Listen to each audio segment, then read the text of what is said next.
guys, today we're gonna add some watercolor paint to our awesome leaves that we did last time.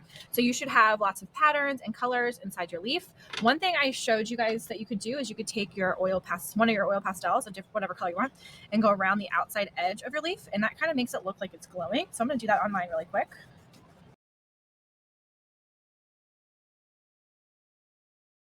All right, the last thing you guys can do if you want is you can add something in the background.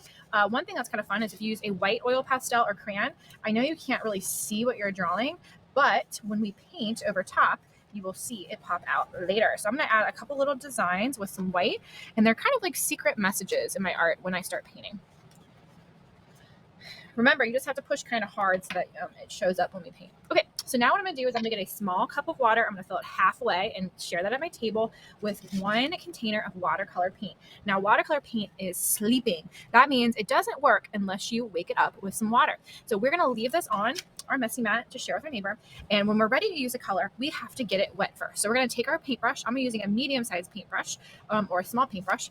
I'm gonna get it wet in my water, and I'm gonna pick a color. Let's pick green. So I'm gonna wake up the green by tickling the paint and saying, wake up green, wake up. And I'll get a little bit of a puddle in there.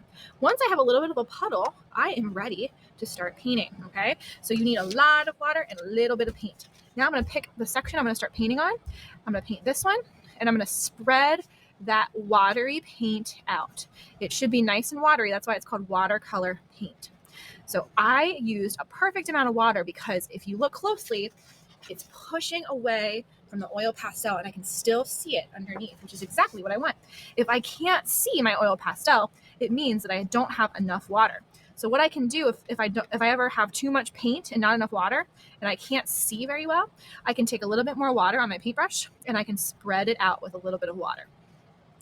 So there's one section. I'm gonna clean out my brush because I'm ready for a new color. So when you're ready for a new color, you're gonna take the bottom of your paintbrush and or you're gonna take your paintbrush and paint the bottom of the water cup to get all of the color out of your bristles.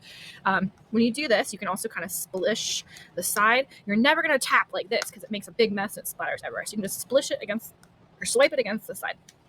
Now I'm gonna wake up, let's see, pink. I think this is pink. And we'll see how that looks on this one. Ooh, so this one's a little bit dry. It's not going over it very well. So I need a little bit more water in my paint. I'm gonna wake it up a little bit more until there's more of a puddle. And that is much better. And that oil pastel is going, get off of me, get off of me. And it's pushing it away so that it only covers the areas that do not have any oil pastel patterns on them. There we go. And there are some areas that are being covered up. So I'm gonna take some water and I'm gonna spread it out a little bit. If I ever have a big puddle of water on my paper, I can go get a paper towel and I can kind of dry it off a little bit. All right, now I'm gonna clean my brush and I'm gonna do the rest of the sections of my leaf.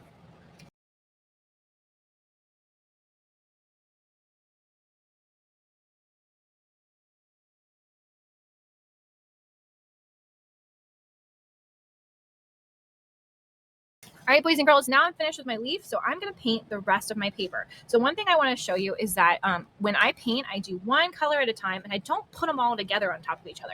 If I put all the colors together on top of each other, they turn brown. So I need to be really careful. That's also why I need to be careful to clean my brush so my colors don't turn brown. Because if my paintbrush is dirty and I mix it into another color, that color is gonna get dirty and turn brown too. So now I'm gonna pick a color I want for my background. I think I'm gonna do blue for my background, but you could do any color you want. You could also do lots of different colors. So maybe over here it could be blue, and then over here could be green, over here could be yellow. It is totally up to you. But if you look at my orange is a little bit dark. So I think I want to try taking a little bit of my yellow to make a yellowish orange. So one thing you can do sometimes is you can kind of mix a color on top of another one on purpose to make a new color. So if you would like to try that, just ask me what it will make to make sure that it won't turn brown. So that just made my orange a little bit of a lighter yellowish orange. All right, now what I'm gonna do is clean my paintbrush and I'm gonna paint over top of those white areas, and I'm gonna just paint my whole background. So I'm gonna go all the way up to the edge of my leaf with my blue that I'm using. And if you look closely, I can start to see my white that I drew pop out. Now, if you can't see your white, it's because you don't have enough water. So you need to get a little bit more water and spread it out with the water. And if it's really, really wet, like mine's really wet, I can use a paper towel and kind of pat it dry. So I'm gonna go ahead and paint my entire background.